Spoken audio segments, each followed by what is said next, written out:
베드로전서 1장 8절부터 보도록 하겠습니다.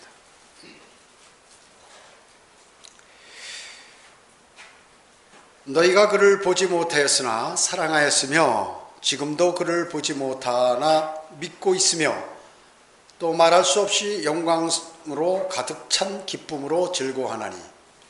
여러분은 주님을 보지 못했죠. 예수 그리스도를 직접 눈으로 본 적이 없습니다. 그렇지만 실제적으로 그분을 사랑하고 보는 것 같이 믿고 그뿐만 아니라 말할 수 없이 영광으로 가득 찬 기쁨으로 즐거워하고 있다. 그러나 베드로는 어떻습니까? 이 베드로전서를 기록한 베드로는 예수 그리스도를 직접 봤죠. 직접 보았습니다. 그리고 3년 넘게 그분과 함께 이렇게 살았어요. 제가 군대에서 그 2년간 내무 생활을 한 10명이 같이 하면서 이렇게 생활해 보니까요. 그 사람의 성격이 어떤지, 그 사람이 어디가 몸이 약한지, 또 그 사람의 살아온 과정이 어떤지 하는 모든 것을 알 수 있어요. 그래서 그때로부터 지금 벌써 한 45년, 근 45년 정도가 지냈음에도 불구하고 지금 딱 만나면 그 사람 어떤 사람이다. 그 사람 고향이 어디고 부모가 어떤 상태에 있고 훤히 알아요. 그러니까 3년 반을 이와 같이 예수님과 함께 먹고 자고 같이 사역에 동참하고 한 것을 보면 베드로는 정말로 주님에 관해서 아주 잘 아는 것이에요. 또 열정도 많았고 그런 것입니다. 여러분은 주님을 한 번도 뵙지 못했지만 그런데도 여러분은 주님을 사랑하는 것이에요. 지금 본 것과 같이 그거보다도 오히려 더 그 굳건한 믿음을 갖고 있는 것이죠.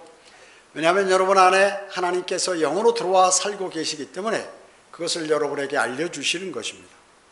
그래서 예수 그리스도께서는 지금 셋째 하늘 하나님 보좌 오른편에 앉아 계셔서 우리를 중보하고 계시고 대제사장으로서의 이렇게 계시죠. 요한복음 20장 29절에서는 예수님께서 뭐라고 했습니까? 도마에게 도마야 내가 나를 보았으므로 믿는구나. 보지 않고 믿는 자들은 복이 있도다. 그러니까 여러분은 주님을 직접 뵈지 못했지만 본 것보다도 더욱더 굳건한 믿음을 갖고 있기 때문에 여러분은 복이 있는 사람들입니다. 복된 사람이에요. 그리고 그 믿음 가운데서 말할 수 없이 영광으로 가득 찬 기쁨으로 즐거워한다. 그리스도인이 매일 얼굴이 이 죽상이면 안 돼요. 왜냐하면 그리스도인은 소망이 있는 사람이에요. 그리스도인은 소망이 있는 사람입니다. 왜냐하면 이 8절의 말씀은 뭐예요? 휴거를 기다리고 있는 바로 여러분을 격려하고 돋아주는 그러한 말씀이에요. 그렇기 때문에 우리는 곧 주님이 우리를 부르실 거기 때문에 그런 것들을 소망을 생각하면서 또 새 예루살렘을 생각하면서 늘 기쁨으로 영광으로 가득 찬 기쁨으로 이렇게 즐거워한다는 것입니다. 여러분 어떻습니까? 이 그리스도인이 말이죠. 구원받은 그리스도인이 주의 첫날 경배를 드리러 오는 것에 관해서 오늘 갈까 말까, 또 아니면 피곤한데 이거 어떻게 했으면 좋겠냐, 이러면 뭡니까? 벌써 문제가 있는 것이죠. 구령하고 복음 전하고 전도지를 나눠주는 것이 나에게 그게 부담이 된다, 이런 생각을 하고 있는 사람도 있어요. 좀 많이 봤어요. 많이 봤습니다. 그리고 거리 설교, 기타 여러 가지 모이는 데 있어서 1년에 몇 번 모이는 데 있어서 그런 것이 부담되고 이렇게 된다면, 제가 수요기도회 때도 얘기했지만 뭐예요? 믿음이 없는 증거예요.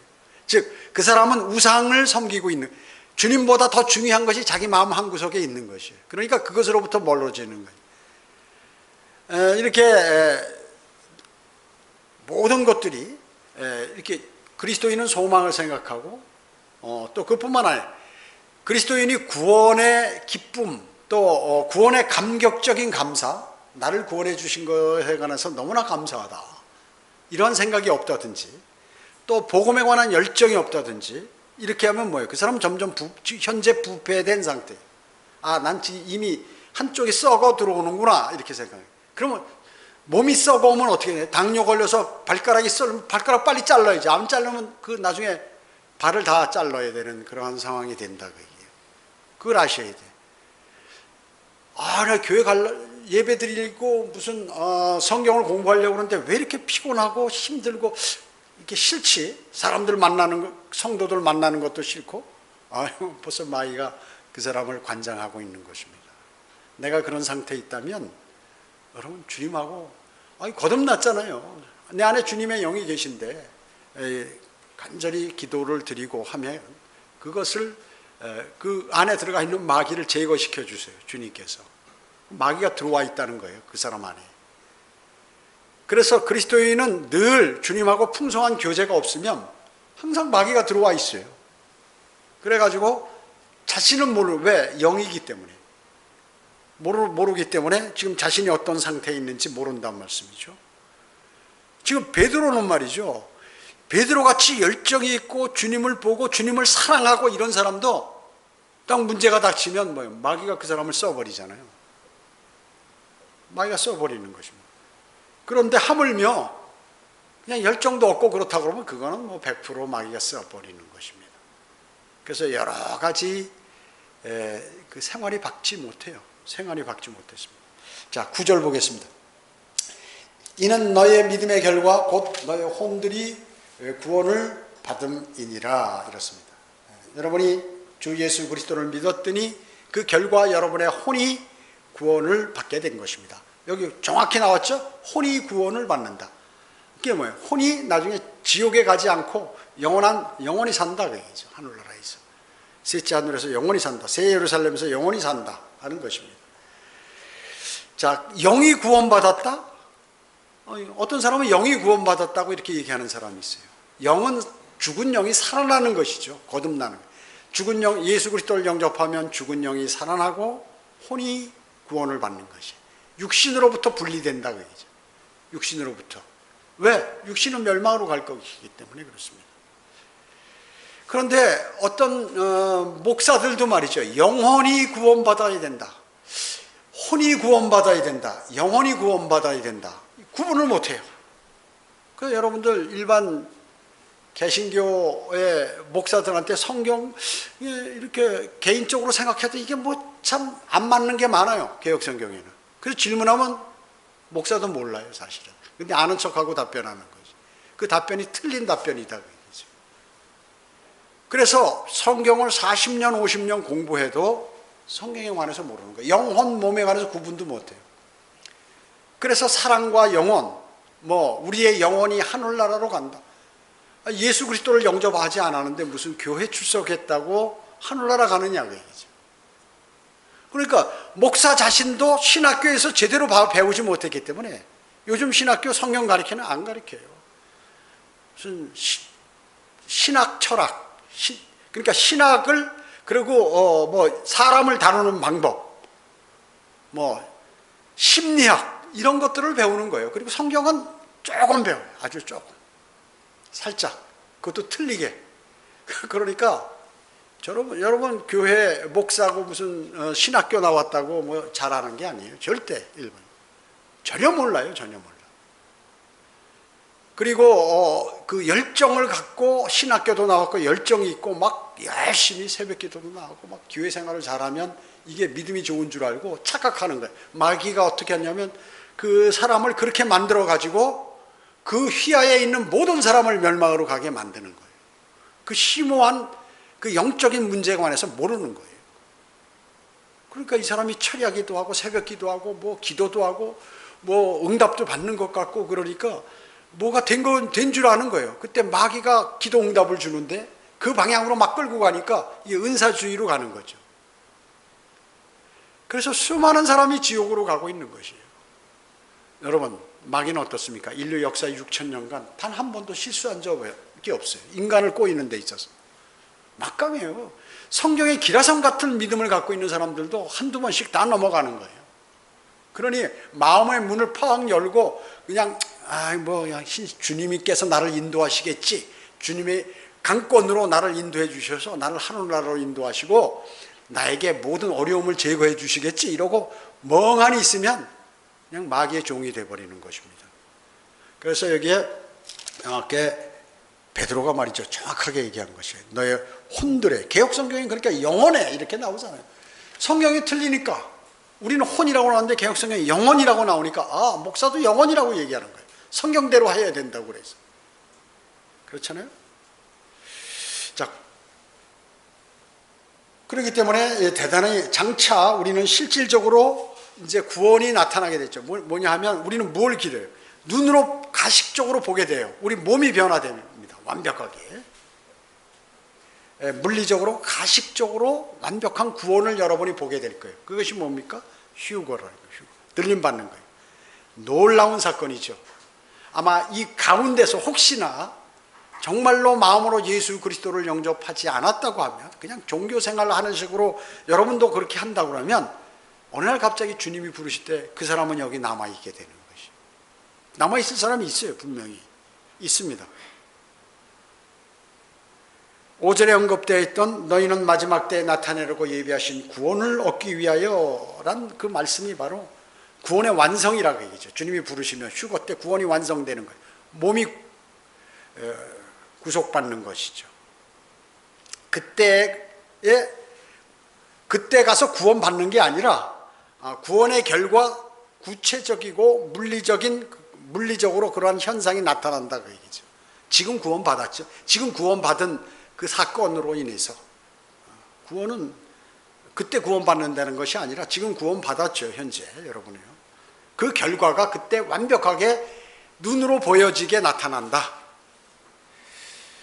그러면 여러분의 현재로서 구원받은 거 어떻게 알고 있습니까? 나 거듭났나 거듭나지 않았나? 나 구원받았나 안 받았나? 어떻게 합니까? 그것은 바로 성령의 열매가 있다면 그 구원받은 증거라고 얘기죠. 성령의 열매. 하나님을 사랑하고 하나님의 말씀을 사랑하고 하나님의 사람들을 사랑하고 또 그 사랑이 열정이 일어나서 주님의 사랑을 받은 사람이 복음을 증거하고 하는 게 이게 사랑의 뭔가 열매가 사랑의 열매가 나타난다.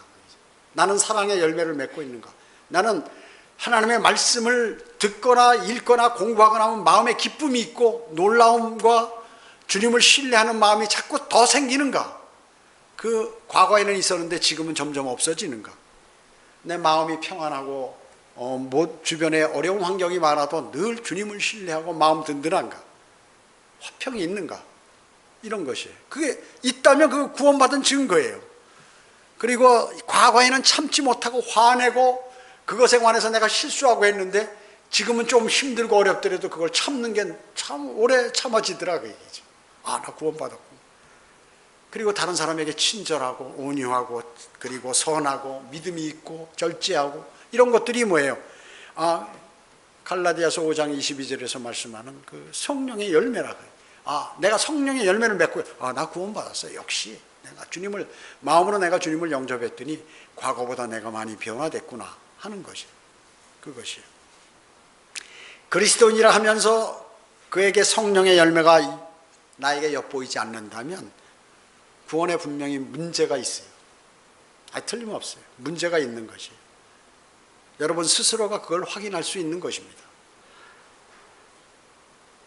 그 구원의 결과가 어느 때 정확하게 나타나냐? 바로 들림받을 때 남아있으면 구원받지 못한 것이고 올라가면 구원받은 것입니다. 바로 그것을 말씀하는 것이에요. 구원의 확신이 있는 사람은 주님께서 다시 오실 때 칭찬과 존귀와 영광을 함께 받게 되는 것이에요. 그것을 아는 거예요, 자기가. 그렇기 때문에 늘 화평과 기쁨으로 이 마음이 안에서 용솟음치게 되는 것입니다. 구원받지 못한 죄인들은 이 기쁨을 도저히 이해할 수 없어요. 그래서 그렇게 기뻐하는 마음을 갖고 있는 사람을 보게 되면 어떻게 되냐면 저 사람 좀 뭔가 이상하다. 정신적으로 문제가 있다. 실성했다. 이렇게 생각을 하는 것이. 저기 뭐 가진 것도 없고 맨날 그 힘들고 자기 어렵게 살면서도 뭐가 그렇게 기쁘고 소망이 있다고 그러는지 제 정신적으로 문제가 있나 이렇게 생각한다고요. 정말 그런 것이요. 주님께서는 자신의 목숨을 내놓으시고 여러분을 구원하셨기 때문에 여러분을 귀하게 여기시죠. 대단히 귀하게 여기십니다. 그래서 여러분을 환난 직전의 하늘로 불러 올리시는 것이에요. 여러분이 말한 이것은 지금 이 구절은 환난 성도를 얘기하는 것이 아니에요. 우리 그리스도인을 얘기하는 것이에요. 구원 받은 성도, 교회 시대의 성도들을 얘기하는 것입니다. 10절 보겠습니다. 그래서 이 구원에 관해서는 자신이 구원받고 한 이런 거, 또 다른 사람의 구원, 이 구원에 관해서는 너에게 임할 은혜에 관하여 예언한 선지자들이 열심히 조사하고 살펴보던 것이며 이랬습니다. 이 구원은 뭐예요? 하나님의 은혜와 관련이 있죠. 예, 이건 대환난 성도들의 구원이 아닙니다. 그러나 이 선지자들은 이 사실을 몰랐다 그 얘기죠. 즉 환난 시대 때 구원받는 것은 선지자들이 알았지만 우리 교회 시대의 구원에 관해서 잘 모르고 있었다 그 얘기예요. 선지자들, 이 성경을 기록한 기록자들도 몰랐다는 얘기입니다. 그래서 그 은혜에 관해서 열심히 조사하고 살피고 성경을 뒤적대고 또 하나님의 말씀을 묵상하고 이렇게 해봤어요. 그래서 이 현 시대에 믿음만이 요구되는 이 교회 시대의 구원과 하나님의 은혜에 관해서 그 사람들은 몰랐다 하는 것이죠. 그래서 사실상 그러면 성경에 하나님께서 말씀하셨어요. 구약 성경에서. 그렇지만 그것은 그들이 선지자들도 이해하지 못하는 하나의 신비였다 그 얘기죠. 신비였어요. 그래서 열심히 생각하고 하나님의 말씀을 연구하고 살펴보았지만 그래도 몰랐다. 그래서 또 하나님께서 성령님께서 그 성경을 기록한 그 기록자에게 말씀하셨음에도 불구하고 자기가 자기 손으로 쓰면서도 이 말이 무엇인지 몰랐다는 것이에요. 이해하지 못했다. 그것을 지금 여기 10절에서 말씀하고 있는 것입니다. 11절에 그 안에 계셨던 그리스도의 그 기록자, 선지자라든지 그들 안에 계셨던 그리스도의 영이 그리스도의 고난과 다가올 영광을 미리 증거하실 때 그 영이 무엇을 또 어떤 시기를 지시하시는지 탐구하던 것이니라. 선지자들 그 사람 안에는 누가 있었다고요? 그리스도의 영. 그리스도의 영이 뭐예요? 성령, 하나님의 영, 다 같은 말이죠. 그 그리스도의 영, 이 성령, 그 선지자 안에 들어가 계신 그리스도의 영이 뭐예요? 성령님이 성경의 저자인 것이에요. 선지자들에게 그리스도의 고난과 영광을 미리 증거하셨다, 알려주셨다 그 얘기죠. 그래서 그대로 기록했어요. 고난은 뭐예요? 고난은 초림을 얘기하는 것이죠. 영광은 뭡니까? 다가올 영광은 재림을 얘기하는 것입니다. 그래서 그 선지자에게 초림과 재림을 다 그 성령님께서, 그리스도의 영께서 알려주셨음에도 불구하고 그가 그대로 기록했음에도 불구하고 몰랐다 하는 것입니다. 그렇기 때문에 그것을 알고 싶어서 막 열심히 탐구했어요. 그렇기 때문에 그들은 갈보리의 봉우리와 그리고 재림의 봉우리, 이것을 동시에 봤기 때문에 그 가운데 있는 교회 시대의 골짜기를 볼 수가 없었어요. 중첩이 되어 있었기 때문에 볼 수가 없었습니다. 그 계곡을 볼 수가 없었던 것이죠. 그래서 여러분 구약 성경에는 어떻습니까? 초림의 예언이 많습니까? 재림의 예언이 많습니까? 네, 재림의 예언이 많죠. 초림의 예언보다도 훨씬 더 많게 재림의 예언이 구약 성경에 기록되어 있다. 그래서 구약 성경의 주제가 재림이에요. 재림. 예수 그리스도의 재림입니다. 자, 여러분 이사야 53장 한번 펴보시기 바랍니다. 이사야 53장.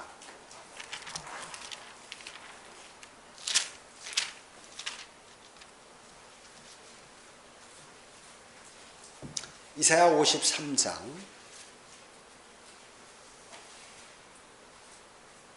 3절 보면요. 그는 사람들에게 멸시를 받고 거부되었으며 슬픔의 사람이요 질고에 익숙한 사람이라. 우리가 우리의 얼굴을 그로부터 숨긴 것 같이 그는 멸시받았고 우리는 그를 존중하지 아니하였도다. 자, 뭐예요? 예수 그리스도의 초림 때, 초림이죠. 예수 그리스도께서 고난 받으시는 거. 이사야 53장은 전부 초림이에요. 내용이. 4절 한번 보세요. 실로 그가 우리의 질고를 지고, 예수 그리스도께서 우리의 질고를 지고 우리의 슬픔을 지었는데도 우리는 그가 형벌을 받아 하나님께 맞으며 고난당한 줄로 생각하였도다. 그 당시에 이스라엘 민족들은 어떻게 했어요? 야, 저게 하나님의 사람이면 저렇게 비참하게 죽겠어? 당연히 무슨 죄를 졌으니까 저렇게 거짓말하고 사람들을 현혹하고 이단으로 현혹했기 때문에 저렇게 비참하게 죽는, 하나님이 살아계시다면 절대 죽이지 않았을 것이다, 이렇게 얘기했다 그 얘기죠. 여기 7절 보세요. 7절. 그가 억압을 당하고 고난을 당하여도 그는 입을 열지 아니하였으니 그가 어린 양처럼 도살장으로 끌려가며 또 털 깎는 자들 앞에 양이 말 없듯이 그가 자기 입을 열지 아니하였도다. 여러분, 양 털 깎는 거 보셨어요? 양 이 털이 뭐예요? 자기를 보호하고 겨울에는 따뜻하게, 여름에는 시원하게. 그리고 이 털이 있어야 정상이에요. 그 인간이 그 털을 쓰기 위해서 막 깎는 거예요. 그러면 얘 춥기도 하고 막 뭔가, 그 개들도 이 털을 깎으면 말이죠, 부들부들 떠는 거예요. 인간들 보기에 깨끗하게 보이라고 그냥 막 밀어버리잖아요. 자연스럽게 놔둬야 되는데, 그럼 개들은 힘을 못 쓰고 무엇인가 자기가 창피당한 것처럼 이렇게 눈치를 보고 막 이래요. 개들도. 양들도 마찬가지예요. 양이 자기 그 털 깎아낸다고 막 주인을 물은다든지 이런 거 봤어요? 가만히 있어요, 주인에게 하는 대로. 그리고 그 양을 잡아먹기 위해서 도살장으로 끌려가도 말이야, 알아요, 양이나. 여러분, 소가 도살장 갈 때 눈물 흘리죠. 다 압니다, 짐승들도. 그리고 개들이 말이죠, 사육하는 그 육식 개들 있죠, 그 보신탕집에 파는 개, 그 개들이, 개장사가 오면은 말이죠, 절대 짖지 않아요. 그리고 끌려가면 벌써 자기가 죽으러 가는지 아는 거예요. 모든 짐승은 사람보다 더, 생사에 관해서는 더 예민해요. 지진이 나면 고양이들, 개들이 먼저 알아요. 왜냐?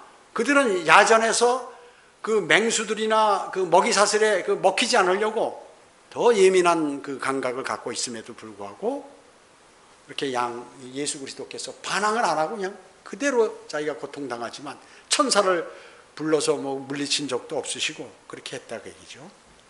자, 이게 뭐예요? 예수 그리스도의 고난에 관해서 53장 초림을 얘기한 거죠. 자, 그 다음에 54장 한번 보세요. 그 옆에 1절에 보면, 오 잉태하지 못한 자여, 이 여자의 씨를 얘기하는 것이거든요. 아기를 낳지 못한 너는 노래하라. 아기로 진통하지 못한 너는 노래를 퍼뜨리고 큰 소리로 외치라. 이는 홀로 사는 여인이 자식이 혼인한 아내의 자식보다 더 많음이라. 주가 말하노라. 그렇죠? 예수 그리스도를 영접한 사람들이 얼마나 많냐.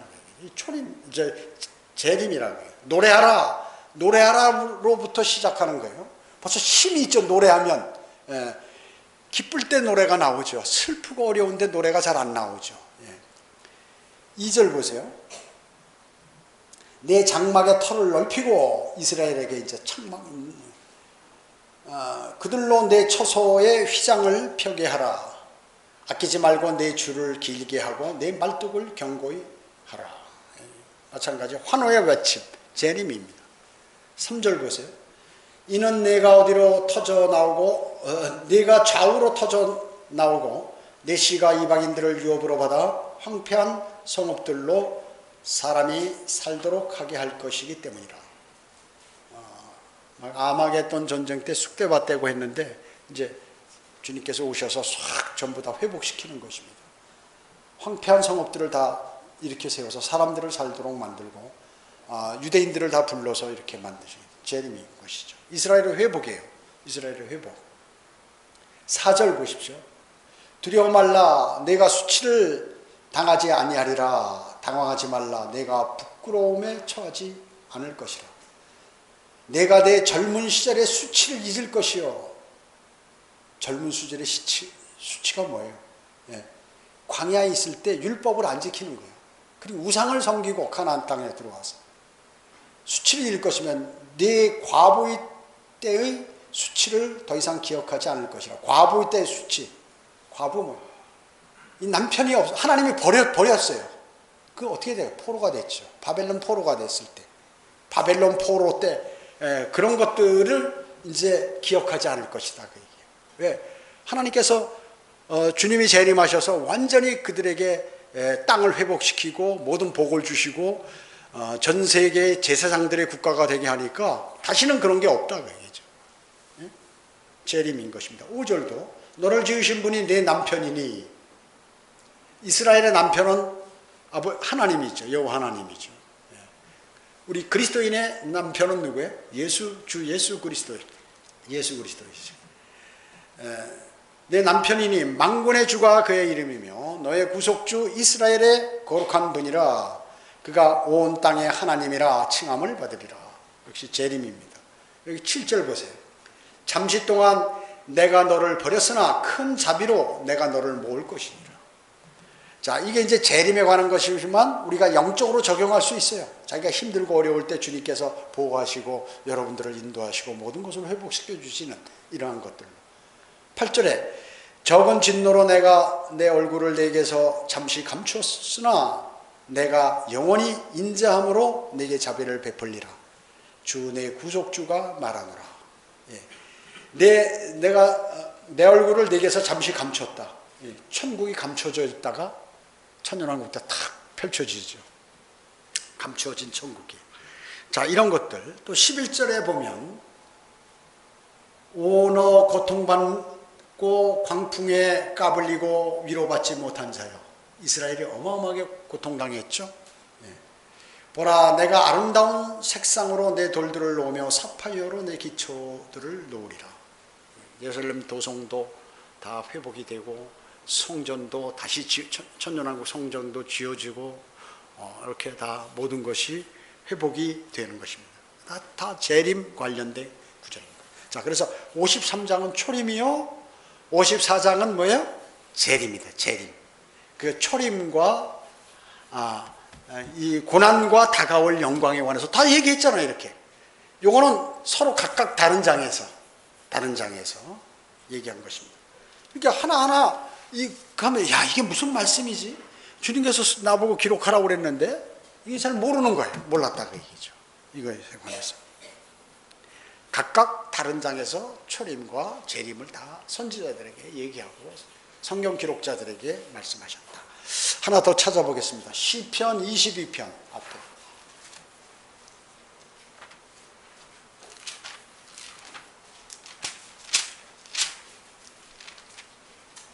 22편.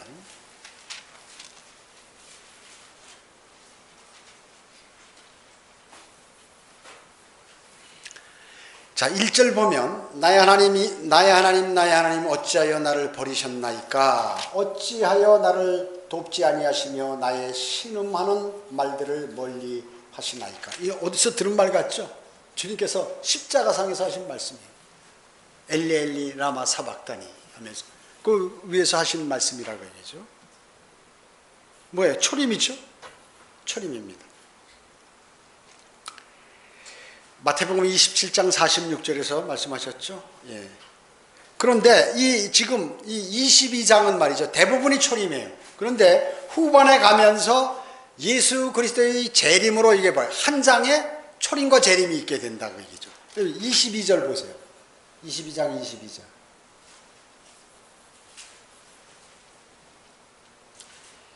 내가 주의 이름을 내 형제들에게 선포하며 회중 가운데서 내가 주를 찬양하는, 이제 막 찬양하는 모습들이 나오는 거예요. 27절 보세요.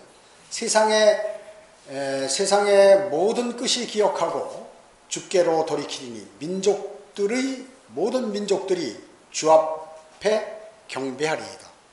주님께 경배하는 사건, 재림에 관한 것이에요. 또 28절 한번 봅니다.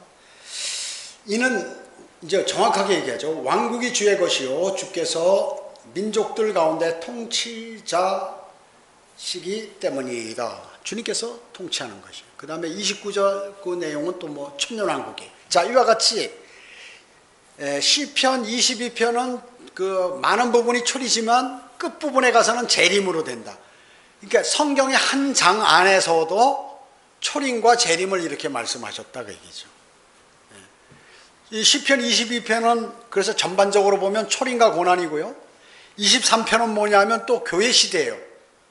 여러분 잘 아시죠? 주는 나의 목자시니 내게 부족함이 없으리로다. 뭐 아주 그 은혜 시대, 그 믿음으로 구원받는 교회 시대를 23편에서 말씀하고, 24편은 뭐예요? 재림과 천년왕국이에요. 이렇게 순서적으로 또 이렇게 돼 있어요.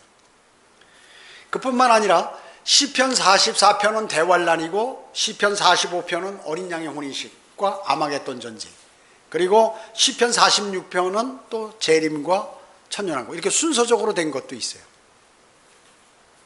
그렇기 때문에 이와 같이 뭐 구약이라고 해서 과거 다 지나간 사건이 아니다 그 얘기죠. 앞으로 일어날 일에 관해서 예언하신다는 것입니다. 하나 더 찾아보겠습니다. 이사야 61장 2절입니다. 이사야 뒤쪽에 이사야 61장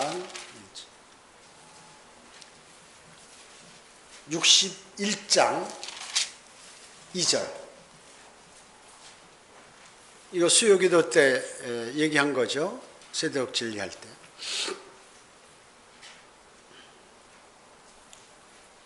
이 절에 보면 주의 기뻐 받으시는 해를 선포하고, 쉼표 있죠. 이게 초림이라 그래요. 즉 1절로부터 여기 뭐 마음이 상한 자를 싸매고 포로된 자를 자유케 하고, 이제 그부터 주의 기뻐하시는 해를 선포하고, 여기까지가 초림이고요. 쉼표 뒤에는 재림이에요. 우리 하나님의 복수의 날을 선포하며 모든 슬픈 자를 위로하고부터 3절까지 전부 다 재림이라고 얘기죠. 그러니까 이사야 61장 2절 한 구절에 초림과 재림이 들어와 있다. 예수님께서 이것을 누가복음에서 인용하셨죠. 누가복음 4장에서 인용하셨죠. 18절 19절에서 요 구절을 인용하실 때 주님은 앞에서부터 1절부터 2절 중간까지 해를 선포하고, 아직 재림을 이루어지지 않았기 때문에 그까지만 딱 말씀하고 성경을 덮으신다고 얘기죠. 자, 아까 시편에서 말씀드린 그 내용은 이사야서 최초에 찾아봤던 거는 뭐예요? 다른 장에서, 한 장에서는 초림, 다른 장에서 재림. 또 시편은 어때요? 한 장에서 초림과 재림이 있고, 또 이사야 지금 61장 2절은 한 구절에서 또 초림과 재림이 있다고 얘기해요. 자, 이런 식으로 하나님께서 다 말씀하신 거예요. 그렇기 때문에 이게 무슨 말씀인가 하는 것이에요. 자, 성경 에베소서 신약 3장 1절 한번 찾아서. 에베소서